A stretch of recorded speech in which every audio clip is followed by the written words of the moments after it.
What we're going to talk about today is why someone said no to infinite banking. This was an individual who had done a lot of research. He was introduced to the banking concept. There's many different names for this. You've got infinite banking, bank on yourself. What the banking concept is a concept that involves using a dividend-paying whole life insurance policy as a financing tool. Once I build up my cash value to a large enough number, what I can do is borrow against the cash value in my whole life insurance policy instead of going to a bank or institution for financing. Really, I'm using the cash value as my source of financing, as my own bank, if you want to call it that. So this individual had done his research. He was interested in the banking concept. When he first was introduced to the concept was around the age of 40. He understood the concept, but then naturally had a lot of questions around the life insurance product, since the whole life insurance product is the tool that is used to practice this concept. So what we've got at the age of 40, whole life insurance. This is what he's looking at. He had a lot of questions around it, and the goal was cash value. He said, okay, I'm interested in this whole life insurance policy, specifically for the cash value benefit. What I want to do first is maximize my cash value. After it's maximized, I want to be able to use the cash value, specifically the loan feature. The loan feature is what ties directly into the banking concept. So with a whole life insurance policy, when it comes to borrowing against the cash value, it works a lot like a line of credit against real estate. So let's pretend for a moment you own a piece of property. We'll say the property is valued at $100,000. You own it free and clear, and let's pretend that it is appreciating at 5% every single year like clockwork. Okay, that's great.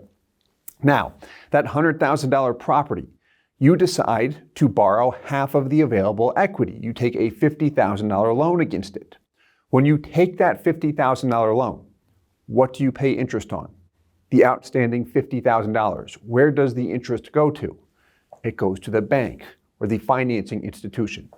Now, if that $100,000 piece of property is appreciating at 5% every single year, the 5% depreciation continues on what?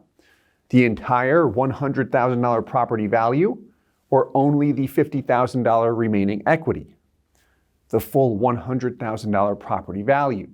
So when it comes to a whole life insurance policy and the loan feature, you'll find that it is very, very similar to that property example. If you have $100,000 in cash value, you borrow $50,000, you've got the cost to borrow, the loan interest that goes to the life insurance company, but you continue to earn dividends and interest on the full $100,000. So the appealing feature is that you continue to earn compound interest on the full cash value. That's why people are attracted to it. Why I like it is because I've got my cash value. I know I can borrow against it. And once I repay it, it's fully restored to what it would have been as if I never touched it in the first place. I keep moving forward. That's where people are attracted to it. That's where he was attracted to it. So again, goals, maximize the cash value, then use the loan feature. But here's what happened. Here's why he said no initially. He looked at the numbers on the whole life insurance policy and said, I'm not going to do this. We'll talk about why in a minute. But 4 years later, what happened here, he decided to revisit this concept again. The cash value was still the goal. He's more educated this time around. Goals are this: maximize the cash value, use the cash value specifically for the loan feature, reviewed the numbers, and he said yes. Why the difference? Why would I say no the first time after reviewing the numbers and then yes the second time? I'll give you a hint. The numbers were different both times. So here we go. Why was it different the second time around? The first time, here's the answer. The cash value was too low. This is almost always the answer as to why someone decides not to take out a whole life insurance policy where cash value is the goal. I want a whole life insurance policy. I want the cash value maximized. That policy is not set up in a manner where the cash value is maximized. I look at it and said, well, why would I do this? In this individual's case, he took about a 40% loss in the first year. He was looking at $100,000 per year going into the policy initially. 40% of $100,000 is $40,000. That's how much of a loss he had in the first year. That alone made him look at it and say, yeah, I can't swallow that pill. Like, I'm not doing it. There's so much more I can do with this $40,000 in the meantime, which will grow my overall net worth. And I've done well with my current strategies. So the only reason I'd be interested in this is if it enhances what I'm presently doing. So that was too much of a loss. In addition to that, it took 7 to 10 years just to get his money back.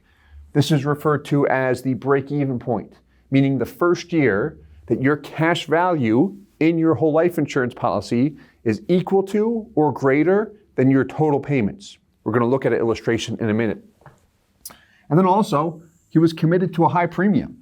The first time around, his premium was about that 40%. It was about $40,000. He was funding it with $100,000, but a $40,000 premium is way too high. The first time around, he did not work with us. The second time around is where we met him initially. So what made him say yes was this. The cash value was high. Specifically, he looked at it and said, okay, this is worth moving money that I have in cash into a whole life insurance policy. Because he was in a position where he had funds sitting in the bank that he would use for other opportunities, like the idea of whole life insurance, that he could stuff the cash value and leverage the loan feature. However, he had to see the cash value there immediately and long term. And if you maximize the upfront cash value, in most cases, that's going to give you more long term as well. So, second time, he moved forward because the cash value was high enough. He had about a 10% loss in the first year. It was a little bit more than that. You'll see the numbers shortly. Instead of taking 7 to 10 years to get his money back, it took 3 to 4 years to get his money back. And then he was committed to a low premium. So now he has a minimum commitment and can add more money to the policy at his discretion. Specifically, what his commitment is instead of $40,000, about $10,000 per year. So how much? What was his situation? The numbers he looked at were initially $100,000 per year of his money going into a policy. So this is what he was paying, or this is what he was funding the policy with. Specifically, it was $100,000 for several years, and then $40,000 per year through year 10. You're going to see the exact illustrations in a minute. So what we're going to look at is one company, one product. So we've got the same company and same product. We're going to look at a policy that mimics what he saw the first time, and then that same product, but what he proceeded with. Let's take a look. So what we'll look at first is the illustrations we've got here. Here's illustration A, and we're not going to go through all of these columns, just very quickly what to look at here, how you know this is illustration A and what he decided not to go with. So here's his funding, $100K per year for 5 years, then $40K per year through year 10. Look at your first year cash value, just about $60,000. So there's that 40% loss in the first year. His premium here, his insurance premium, is $40,000. Then we've got this term, your PUA rider, which is $60,000. That is what's showing up in cash value in the first year. The premium, next to nothing, shows up in cash value in the first year. With this example, it's like $1,400, but that's what's taking the biggest bite out of the cash value, particularly upfront. So this is the first illustration. We're going to look at this on Excel in a minute. But same product here, but with the option he decided to move forward with. And take note, we're age 44 now, because this is 4 years later. And the first one we looked at was also on a 44-year-old male, because I want to do an apples to apples comparison here. But when we look at this, what do we see? The cash flow, his out-of-pocket, is identical. 100 for 5, and then 40 for 5. What's the difference here? Look at your first year cash value. $87,000 and change. So about a 12.5% loss. I had 10% down on the whiteboard. But here's his premium. You'll notice this is lower, and this is why the cash value is higher, because we've got more money going to that paid up additions rider. So let's take a look at a side-by-side here. This will be fun. And let's begin with the first one. So the original proposal, which is what made him say, I'm not moving forward. Because again, The concept he was sold on. The numbers he was not sold on. The numbers had to make sense, which makes sense. They've got to make sense for anyone before moving forward. So what we've got here is the exact same thing we looked at, just in a different format. Is first the annual funding, $100,000 per year. What I want to look at first is of that $100K, where is your money going? 40% toward the base premium, 60% toward our paid up additions rider, for a total annual amount of $100K. And then the total funding will tally up your total payments over time. So by year 5, he's paid in $500 or $100K for 5 years, which is a total of $500,000. So there's his out-of-pocket. You can pretend this is you, that's your out-of-pocket.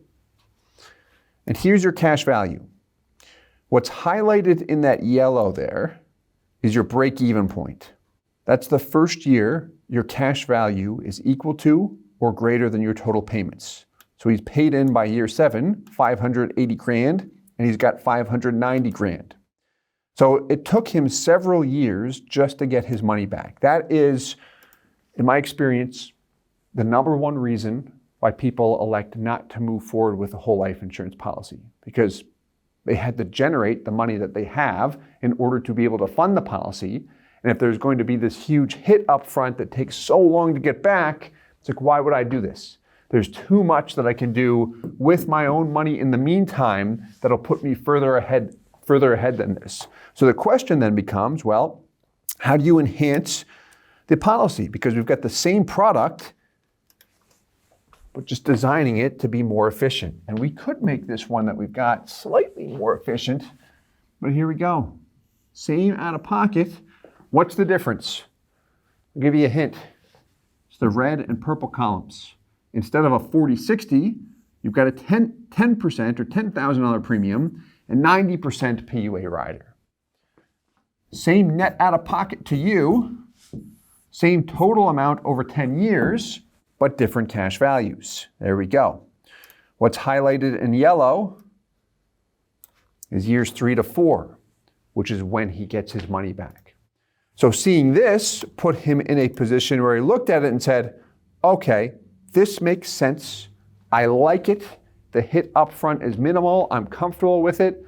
Let's move forward. And then the second step was beginning to look at loans. Now, there's one more thing I want to show with respect to this example that is critical and not always shown to individuals. What we're looking at here is the non-guaranteed values, which is based on the present dividend rate. And he's about 5 years into his policy now. So he went with this option when we connected. He might be in year 4 right now and about to go into year 5, but the actual performance has been almost spot on with what was illustrated. However, what's not always shown and should be disclosed, or awareness should be provided around it, are the guaranteed values, especially when we're looking at different designs. Because this is the same thing that is shown to corporations and individuals putting away 7 figures per year. The reason why is because you'll have an attorney come in and demand that information, and if you don't show it, there's not going to be any type of transaction going on. So they know what questions to ask, therefore the information needs to be provided. Same thing if speaking with a CFO at a large corporation, you've got to show that information. So if you're considering a personal policy, why not ask for the same information? Same thing, copy what the people with the money and that the people that have experience with the product already, copy them. So what we've got here, guaranteed values. What do you notice here? This is fascinating, exact same product we had up, just based on the worst case scenario. Look at this. When you increase that premium, what is going to happen is your break-even point and long-term performance will be weaker. And you see it's amplified here based on the guarantees. I should say it will be weaker based on the guarantees. On the non-guarantees, depending on the company and product you're looking at, sometimes the non-guarantees might look better like 30 or 40 years down the road, but I've got thoughts and opinions on that we won't talk about today. Cash value here, based on the guarantees. break even between 6 and 7. What's fascinating about this, do you remember with the original proposal what the break even was based on the non-guarantees? It was between years 6 and 7. In year 7, you had $590,000. Based on the guarantees, with the exact same product, but just reducing that premium, look at this, the break even's the same. By year 7, you've got almost that $590. It's fascinating, isn't it? By reducing the base premium and the insurance expenses and getting more money into PUAs, you can juice the cash value. And then we see the cash value difference more from start to finish. If we scroll down, it just gets stronger and stronger. And then once he said, okay, I like this, I'd like to see some different funding options, we looked at things like this. What's it look like if he stops after 5 years? The 10-year scenario we just looked at. And then, hey, what if I want to keep paying the premium? You could pay more than the premium if you want afterwards. But what if I want to be creative with it and continue to add money? Can I do that? The answer is yes. There's a lot he can do. He can even vary the funding from day one. His premium is what? $10,000. Does he have to pay the additional $90,000 in PUAs? No. He is looking at Guardian in this example. That's actually what he went with for his first policy. Guardian has an extremely flexible PUA rider. I'm a big fan. They're also one of the major mutual companies, where it's set up actually, where his minimum commitment is the base premium plus a scheduled PUA. I think it's something like $2,000. Might be a little bit less.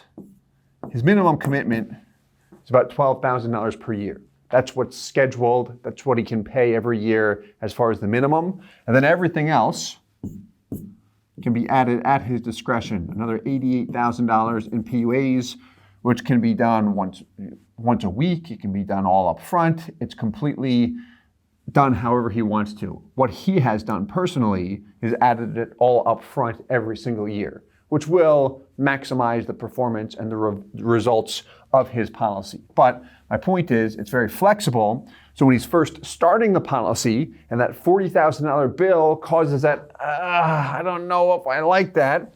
Well, if I can reduce it down to $10K and I feel like, hey, that doesn't bother me at all, well, now I'm in a fantastic position.